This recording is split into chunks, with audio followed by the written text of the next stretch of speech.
السلام علیکم ورحمۃ اللہ وبرکاتہ۔ پاکستان کے اندر جنت حاصل کرنا یا جنت میں چلے جانا یا جنت کا مل جانا اتنا آسان ہے نا، آپ کو صرف ایک میسج بنانا ہے، خواہ وہ محرم الحرام کا بنا لیں، آپ وہ رمضان شریف کا بنا لیں، آپ وہ شب قدر کا بنا لیں، یا آپ وہ شب معراج کا بنا لیں، اور اس میں صرف یہ لکھ دیں، اس مہینے کی مبارکباد دے دیں، اور صرف یہ اس میں لکھ دیں کہ آپ اس میسج کو 10 لوگوں تک پہنچا دیں، ان کو خبر دیں، اس مہینے کی اسلامی مہینے کی مبارکباد دیں، آپ کے لیے جنت پکی۔ میرے بھائیوں، جنت اتنی بھی آسان نہیں ہے۔ اگر جنت صرف ایک میسج پر مل جاتی ہوتی تو صحابہ کرام کی جو زندگیاں تھیں، جو انہوں نے اپنی زندگیوں میں محنت کی ہے، جو نبی علیہ السلام کے حالات گزرے ہیں وہ ہمارے سامنے ہیں، تو اتنی محنت نہ کرنی پڑتی۔ لیکن ہاں،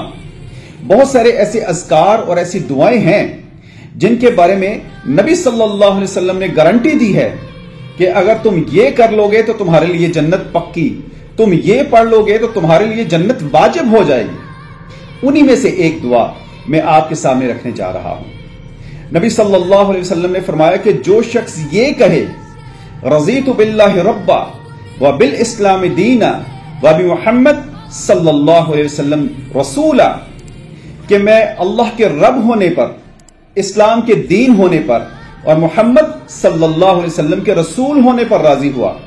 نبی علیہ السلام نے فرمایا جو شخص یہ کہہ دے اس کے لیے جنت واجب ہے۔ سبحان اللہ۔